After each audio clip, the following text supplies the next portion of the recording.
Swastiastu. Kembali lagi di channel Santi Dharma Chandra. Saat ini Santi berada di Puri Agung Denpasar bersama dengan panggilan familiarnya Turah Dokter. Iya, Turah Dokter. Tapi kan sebelumnya kalau tak kenal maka tak sayang gitu Turah Dokter. Baik ya. Baiklah, sebelumnya nama lengkapnya siapa sih Turah Dokter? Iya, baik. Om Swastiastu. Jadi perkenalkan, saya dokter Anak Agung Ngurah Gede Dharma Yuda MKes. Yang lebih familiar dikenal itu dengan dokter Turah Dokter. Ya.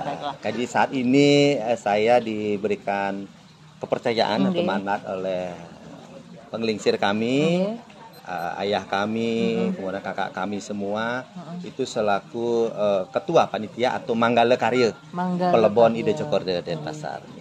Seperti itu. Nah, sebelumnya kan Santi mau tanya nih, banyak tanya nggak apa-apa nggih? Nggak apa-apa. Jadi hubungannya Turah Dokter dengan beliau Raja Denpasar ke-9 itu apa? Iya, saya sendiri itu termasuk kemenakan atau keponakan daripada beliau. Saya berada di Puri Agung Belaluan Titih.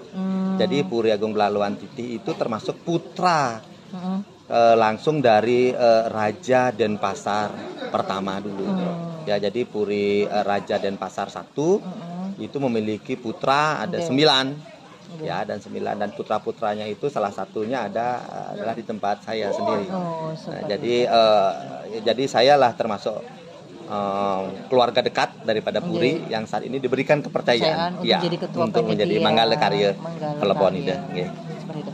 Nah, tadi kan sebelum wawancara itu Santi nunggu Turah Dokter nih. Katanya lagi ngajar beliau. Ngajar di mana? Gitu. Hari ini saya habis biasa rutinitas seorang dokter.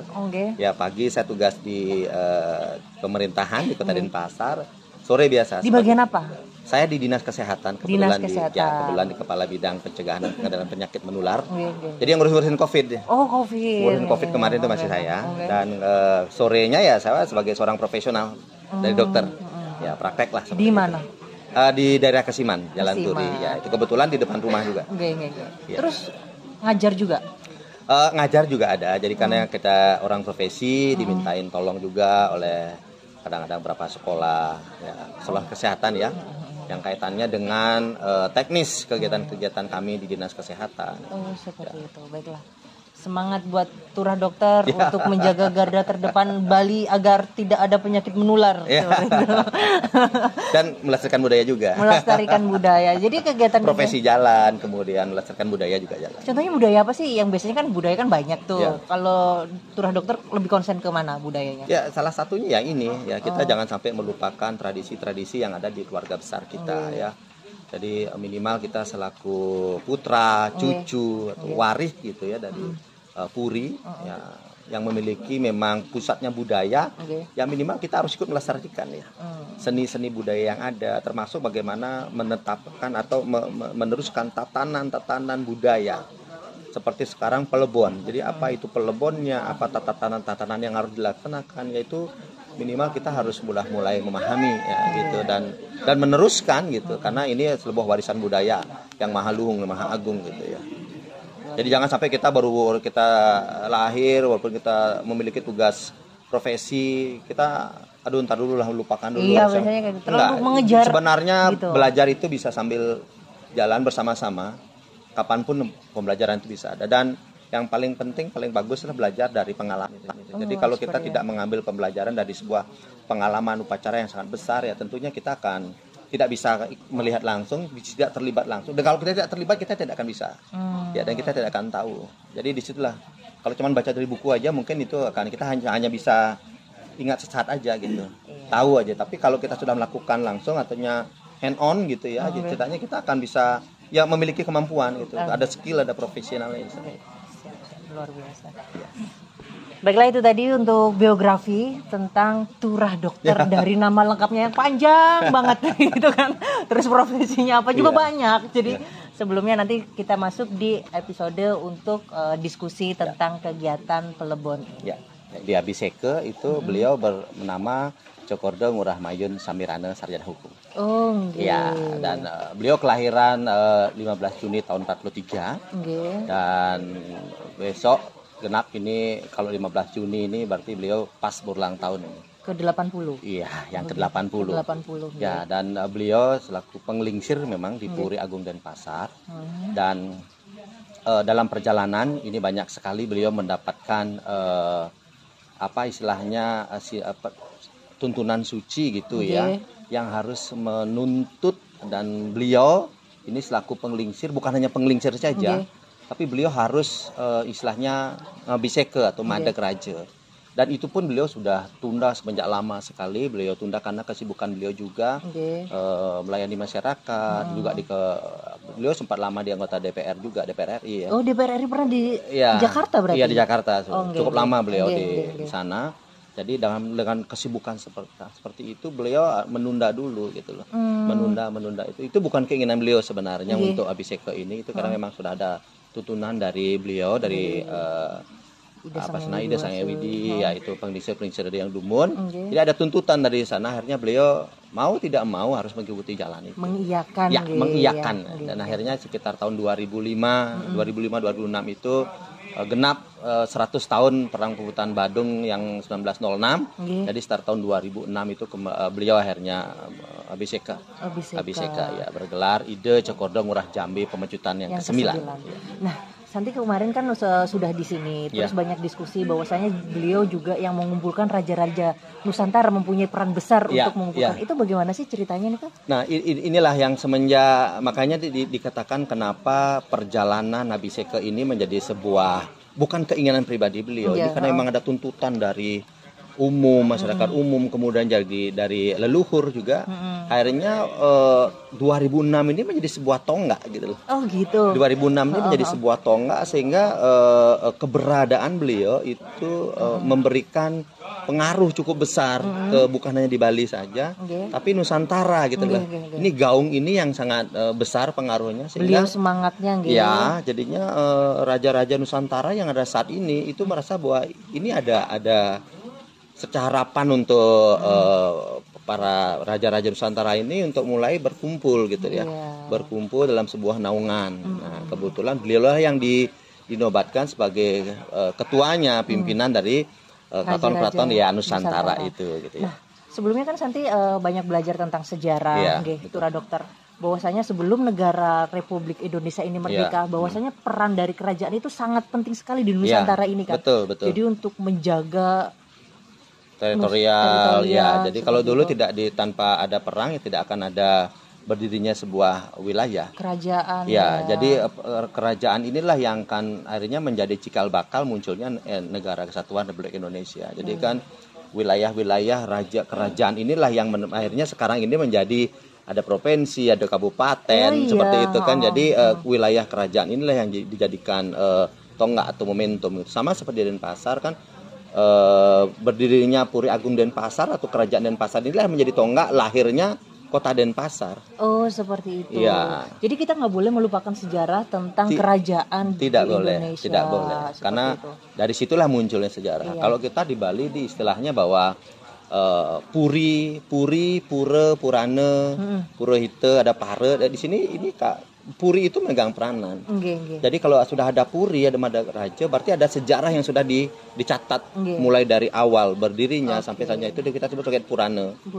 Ya, kemudian ada pura, pasti beliau itu akan mengemong pura-pura besar yang memang yang di situ ada sebagai batas wilayah biasanya dia. Pura-pura itu ya. Kemudian beliau pasti akan memiliki sebuah widangan wilayah. Widangan itu artinya wilayah. wilayah. Beliau akan memiliki wilayah batas-batasan yang jelas itu Puri. Dan beliau pasti punya pare. Pare itu adalah pengikut. Abdi. Abdinya ya. Jadi kalau itulah kekuatan Puri. Taksunya ada di situ ya. Apalagi sudah ada seorang rajanya di situ.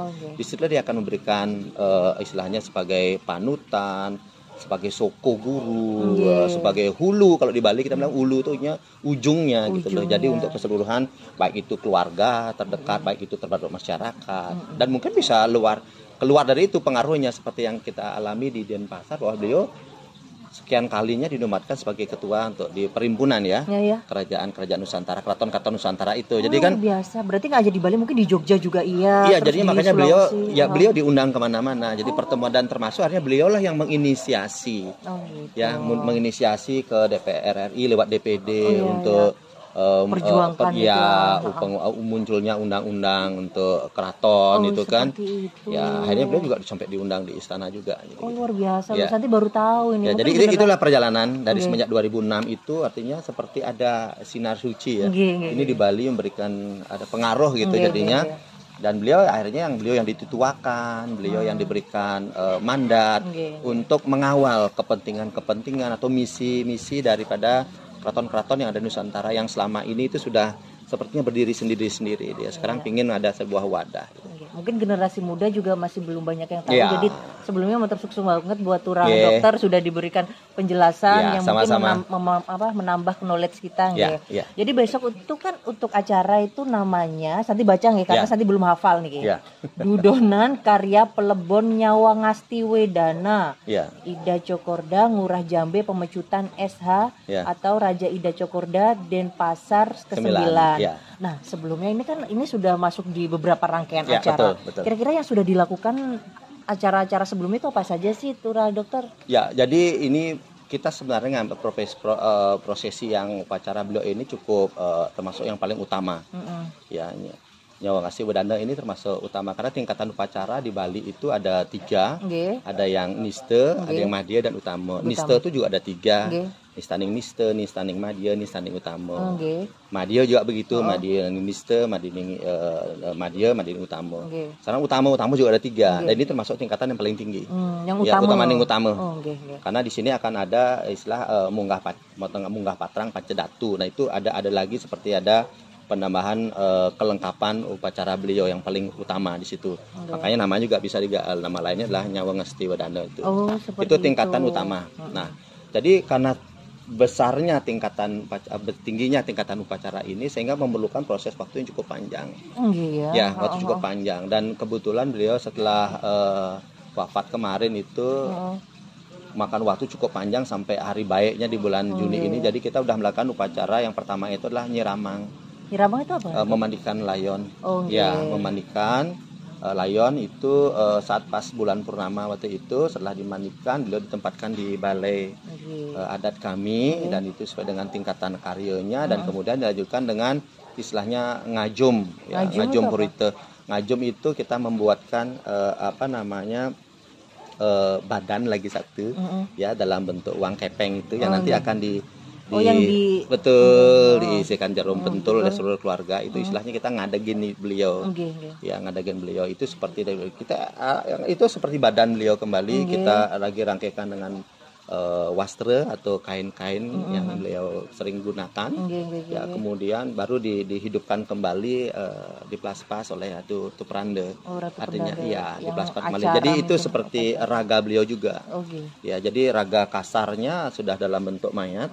Kemudian raga beliau lagi satu kita buatkan dalam bentuk yang tadi itu bukti pengajuman itu. Nah, kemudian sukma beliau itu kita buatkan nanti dalam bentuk Purwite namanya. Purwite itu seperti adegan dia sebenarnya. Dan berarti itu, atman beliau itu? Ya, seperti atman beliau yang itu sudah tempatkan di sana. Itu makanya kalau ditaruh di balai, itu yang paling tinggi. Di atas sekali ada, di atas pelengkungan itu, maaf itu paling atas sekali ada benang itu. Nah, itulah itu Purwitenya. Di situ dianggap bahwa tempat beliau beristirahat saat ini, beliau ada di sana. Gitu. Jadi ada badan kasar, kemudian mulai dibuatkan pengganti badannya di sana. Kemudian baru roh beliau, atma beliau ada di sana. Seperti itu. Jadi itu udah mulai dari 4 bulan yang lalu dah. Akhirnya ada nanti karena ini tingkatannya cukup besar dan lama. Besok di tanggal 15 malam besok kita akan mulai mengganti napi pakaian beliau semua yang sudah beliau pakai sekarang. Dimandikan lagi sekali dengan tirta-tirta khusus, tirta dari pancoran-pancoran yang ada di seluruh Bali oleh Ratu Prande. Nanti ada 3 Ratu Prande nanti yang akan mukut. Kemudian setelah disucikan kembali, baru beliau akan ditempatkan dalam tempat khusus, itu kita sebut sebagai beduse. Beduse seperti peti tapi berbentuknya seperti perahu. Yang tanpa tutup lagi. Tanpa tutup. Jadi persiapannya luar biasa. Cukup panjang. Secara garis besar. Itu garis besarnya seperti itu. Baiklah, Turah Dokter. Jadi kan tadi nanti Santi ada apa sedikit lampirkan untuk acaranya. Ya. Kira-kira untuk acara puncaknya itu kapan sih? Ya, kalau acara puncak itu besok tanggal 15, lagi 2 hari. Tanggal 15 Juni. Itu Manah Toya Hening. Ya, mulai dari itu kita akan mulai penyucian dulu dari Manah Toyoning. Setelah Manah Toyoning kita lanjutkan dengan ngajum lagi. Ngajum lagi yang tadi. Ngajum lagi betul, karena itu kan sudah proses lama karena ini lagi kita akan memperbarui istilahnya ya memperbarui lah istilahnya. Kemudian ngajum, setelah selesai kita mandikan beliau di raganya yang baru hasil ngajuman itu, kita sucikan lagi beliau ke Pura Tambangan Badung. Tambangan Badung. Ya, yang nah itu, mau tanya nih ke ya. Manah Toya Hening itu apa sih? Kalau Manah Toyoning itu manah ya. Manah itu artinya kita harus mengambil tirta suci dari beji yang ada di wilayah setempat. Karena tirta itu yang nanti akan kita gunakan dalam penyucian daripada prosesi ngajum tersebut. Ya. Oh, seperti itu. Ya, jadi harus menggunakan tirta yang memang dari beji istilahnya. Yang beji. tirta suci ya. Ya, tirta suci itu yang kita akan.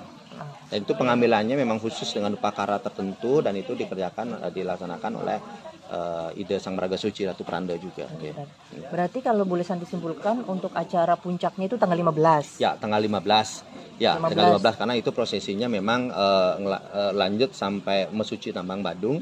Kemudian baru akan mengaturkan ini upacara yang cukup banyak. Ada penebusan, ada pengaskaran juga nanti dan ada lagi satu itu pemerasan, ada 3, makanya ada 3 untuk tempat bantennya ya cukup besar ya. Seperti ada itu. Penebusan, kemudian ada banten nanti pengaskarannya beliau sama nanti pemerasan lagi satu. Ada 3 upacara dan itu sampai sore. Ya, dan di sinilah yang puncak acara ini yang akan dihadiri langsung oleh para raja-raja yang ada di Bali yang kita sebut sebagai Astanegara. Astanegara itu apa? Itu paiketan raja-raja Sebali, Penglingsir dan Raja Sebali. Itu sudah ada dan juga akan dihadiri oleh para pimpinan-pimpinan daerah. Ya, mulai tingkat 1, Pemda tingkat 1 sampai Pemda tingkat 2 kita undang juga untuk hadir di puncak acara di tanggal 15 ini gitu. Seperti itu. Ya. Jadi untuk acaranya di tanggal 15 ya. Terus yang Kemudian, tanggal 18? Tanggal 18 itu kembali karena di sana ada setiap kita melalui ada purnama atau tilem, bulan mati ataupun bulan hidup, bulan penuh, di situ akan kita mengaturkan kembali saji aturan kepada beliau. Ya, itu tanggal 18 kebetulan jatuh itu pas tilem itu kena lagi, jadi kita harus ngaturang saji lagi kepada beliau. Nah, untuk puncak acaranya kan kalau Santi masih banyak belajar agama untuk di Pelebonnya itu kapan? Itu tanggal 21 Juni. Jadi Pelebon itu istilahnya ngutang lulu atau melepas atau mengantarkan beliau ke tempat pemulasaraan itu aja. Pemulasaraan itu tanggal 21. Andra, karena memang ini kegiatannya cukup ramai, banyak orang yang persiapan di sini nggih Tura Dokter. Jadi Santi di sela-sela acara matur semua untuk waktunya buat Tura Dokter. Lanjut lagi.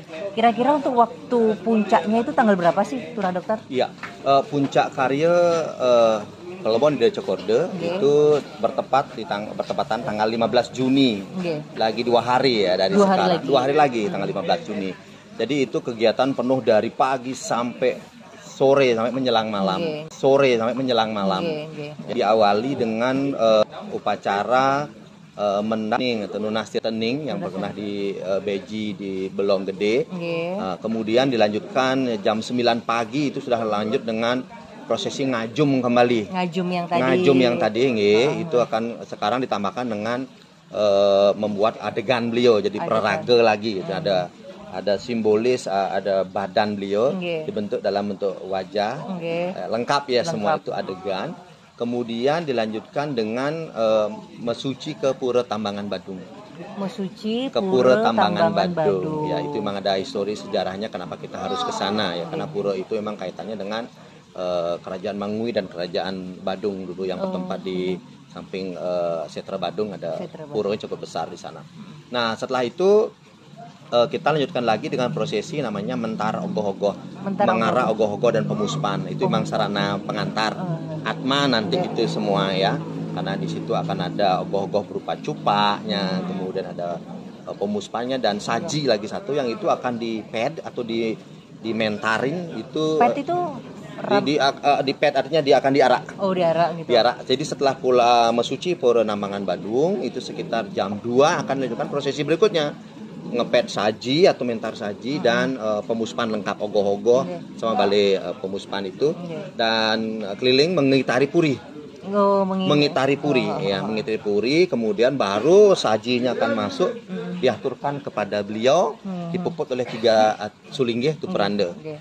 Ya, itu ada 3, ada ngunggahan penebusan, ada ngunggahan yang namanya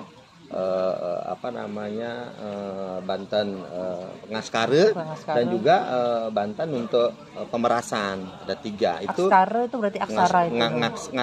Ngaskare itu ya ngaturang gitu. Oh, ngaturin gitu. Ngaturang Banten artinya untuk seperti apa istilahnya yang itu ada tatuannya khusus itu Banten Ngaskare itu.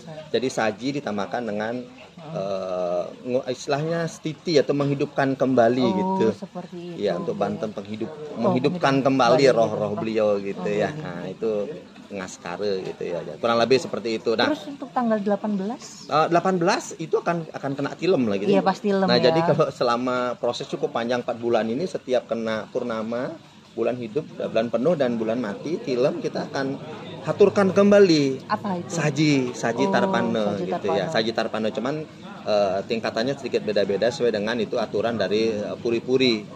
Ya, ada yang cukup pulau gembal saja, ada yang sakit bebangkit, upakaranya itu beda-beda. Tetap dipuput oleh tu peranda. Nah, kalau yang besok saji tarpane dan Ngaskare besok tepat tanggal 15 ini itu upakaranya jauh lebih besar ya. Ya, jauh lebih besar upakaranya. Nah, nanti kan setahu Santi nih, karena Santi juga masih belajar banyak agama Hindu. Kira-kira untuk puncak pelebonnya pas layon beliau, buat teman-teman, layon itu artinya jenazah ya. Jadi yang belum tahu, jadi untuk layonnya beliau yang pas diapikan itu kapan ya? Itu tanggal 21 Juni. 21 Juni. Ya, 21 Juni itu kita istilahnya menghantarkan layon atau jenazah beliau ke Prabuan, ke tempat pembakarannya itu tanggal 21. Makanya kalau istilah Balinya ketunon atau ngutang lulu di situ istilahnya gitu. Iya, jadi upakara alat-alat yang dibutuhkan dibuat yang semegah mungkin itu semuanya akan diaturkan kepada beliau, nanti akan dibakar semuanya. Oh, sama alat-alatnya itu. Sama semua alatnya, jenazah beliau akan di bumi hanguskan, dibakar, nanti sarana bade tumpang 11 lembu. Tumpang 11 itu yang tinggi banget tinggi itu. Banget itu ketinggian 22 meter. Itu artinya apa sih? Napi turah kok bisa tinggi banget itu. Ya, itu sarana sebenarnya, sarana. Jadi tingkatannya dari yang bilang cerita tadi, utamaning utama. Kalau utamaning utamanya mengesti wadana ini itu sarananya memang sampai menggunakan bade. Entah dia tumpang 9 atau sampai tumpang 11. Karena beliau ini adalah sudah sang abiseke. Artinya sudah abiseke dan satu-satunya raja saat ini yang ada di Bali menggunakan abiseke dengan 3 guru, 3 nabe, yaitu ya beliau di Denpasar. Jadi secara tingkatan posisi beliau saat ini ya beliau sangat berhak dan pantas serta patut untuk menggunakan sarana bade yang bertumpang 11. Kalau masalah ketinggian itu relatif ya. Mau dia tumpang 11 tinggi cuma 10 meter juga nggak masalah. Mau 20 meter, mau 30 meter sesuai dengan kondisi yang ada ya, karena itu membutuhkan lahan yang cukup besar untuk ya, bikinnya, kemudian untuk mengaraknya. Jadi semakin tinggi ya otomatis semakin harus lebar. Jadi bahu jalan juga harus menentukan. Jadi kalau jalan sempit, masa kita buat yang badai yang tinggi-tinggi. Bukan ketinggiannya yang menentukan, tetapi jumlah dari rab badainya itu yang menentukan ya. Berarti setiap tumpang badainya itu dari 9 itu ada artinya masing-masing. Semua ada artinya ya, itu ada yang cuman 5, ada yang 7, ada yang 9. Tergantung tingkatan beliau. Kalau emang waris ksatria, raja, penglingsir, puri itu biasanya 9. Oh, 9. Ya, tapi kalau beliau sampai sudah dinobatkan menjadi raja itu bisa sampai 11. 11. Ya. Baiklah, terus Santi mau tanya nih, biasanya kan kalau untuk apalagi khususnya di Bali tuh ada lembu putihnya kayak apa ya, ogoh-ogohnya itu artinya apa sih? Lembu ya. Jadi lembu itu kan memang kendaraan Ida Batara Siwa dulu, kendaraan artinya hewan suci. Nggih. Jadi karena kita akan mengantarkan badan beliau ke Prabuan itu ada di Setre, dan Setre itu adalah tempat berstananya Betara Siwa. Jadi kendaraan beliau inilah yang kita akan aturkan sekaligus. Jadi lembu itu nanti di dalamnya akan ada petinya. Beli yang layonya dimasukkan Layarnya di ke dalam lembu, peti yang ada di dalam lembu. badan lembu. badan Itu, lembu tersebut ya. Itu yang sudah harfiah menurut resto yang ada di Denpasar. Denpasar. Kalau tempat lain berbeda dia, ada yang tidak menggunakan lembu, ada yang singa digunakan. Tergantung daripada dreste, sime atau kesepakatan yang ada di wilayah masing-masing desa tersebut atau puri. Kalau kami Denpasar sudah harfiah menggunakan sarana lembu, entah dia putih, entah dia hitam atau putih tulang, itu tergantung dari memang dan kadang-kadang yang meninggal ini juga sudah memiliki keinginan saya harus menggunakan lembu warna apa, dan itu pun juga ada yang sudah ada menuntun beliau seperti itu, jadi bukan tidak seenaknya maunya kita apa gitu loh. Ya seperti itu sih. Terus setelah itu kan ada dibawa ke laut tuh setelah proses pelebon, itu hari apa itu? Itu bersamaan nanti tanggal 21. Di laut mana? Kita nanti lautnya di Sanur, di Pantai Matahari Terbit. Oh, Matahari. Jadi setelah kita melakukan prosesi pembakaran, kremasi beliau, pembakaran, nanti abunya itu setelah diupacarai lengkap oleh Tu Berande, itu akan dilarung atau dibuang, dihaturkan kepada Betara Baruna yang ada di laut gitu. Ya, di Betara Baruna.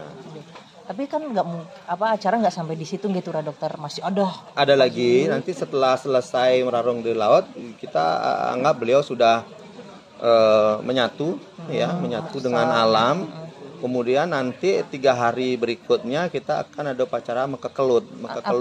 Mekekelut itu upacara untuk menyucikan kembali rumah, tempat-tempat, sarana-sarana yang sudah kita gunakan, kita libatkan dalam perhelatan ini. Kita mengaturkan banten caru namanya. Dibersihkan pecaruan, ya itu sesuai dengan tingkatan karyanya gitu. Luar biasa. Itu dalam 3 hari, ada yang mengambil 3 hari, ada yang 12 hari. Kami besok kesepakatan mengambil di 3 hari aja. 3 hari aja ya, jadi luar biasa. Sebelumnya matur suksmo banget Santi. Besok juga Santi mau kesini lagi nih. Siap, kami tunggu. Kami tunggu peliputannya, karya-karyanya. Betul. Karena ini karya yang sangat bersejarah. Belum tentu setiap tahun akan ada gitu loh. Jadi ini sebuah momentum sejarah kita di Puri. Apalagi di Puri Denpasar ini memiliki track record sejarah yang cukup kuat Jadi kalau tidak ada perang Puputan Badung itu sepertinya mungkin sampai lahirnya Pemda Bali pun mungkin tidak ada gitu. Karena bekas kerajaan kami itu sekarang menjadi dulunya menjadi kantor gubernuran dan sekarang menjadi rumah jabatan gubernur. Jadi itu memiliki tonggak sejarah yang cukup kuat keberadaan Puri Agung Denpasar ini. Jadi oleh karena itu perhelatan-perhelatan yang besar seperti saat ini merupakan sebuah prestise keluarga juga, momen sejarah juga, dan juga Denpasar sebagai pusat kota budaya. Budaya Denpasar ini punya visi yaitu kota kreatif berbasis budaya. Jadi kalau budaya ini tidak kita lestarikan, siapa lagi gitu. Makanya Puri sebagai pusat budaya ya ini memiliki kewajiban untuk melestarikan. Jadi makanya saya bilang perhelatan ini memiliki sebuah nilai, bukan hanya nilai sejarah saja, tapi juga menilai budaya yang luar biasa gitu. Makanya kami libatkan seluruh komponen masyarakat, pemerintah juga, karena ini belum tentu karya ini, pelebon yang sebesar ini, tingkatan karyanya yang setinggi ini mungkin tidak bisa kita laksanakan setiap saat. Seperti itu. Setiap saat belum tentu. Jadi ini sebuah momentum lah untuk kita. Baiklah Tura Dokter. Jadi Santi tadi itu penasaran dengan Puputan Badung, nanti next ya. Santi mau belajar lagi itu karena penasaran banget tentang perjuangan kerajaan untuk mempertahankan Nusantara ini seperti itu. Baiklah, sebelumnya matur suksmo buat Turagung, semoga sehat selalu buat keluarga di Puri. Dan acara sampai hari H lancar. Dan bisa menjadi knowledge juga buat generasi muda atau semeton yang ada di Bali ataupun masyarakat yang di luar Bali gitu kan. Ini belajar tentang sejarah atau kegiatan-kegiatan yang di Puri Denpasar ini, Puri Agung Denpasar. Ya, terima kasih. Sama-sama. Baiklah, untuk sebelumnya terima kasih dan mari kita tutup dengan para mesanti nggih, Turago. Oke. Om Santi Santi Santi Om.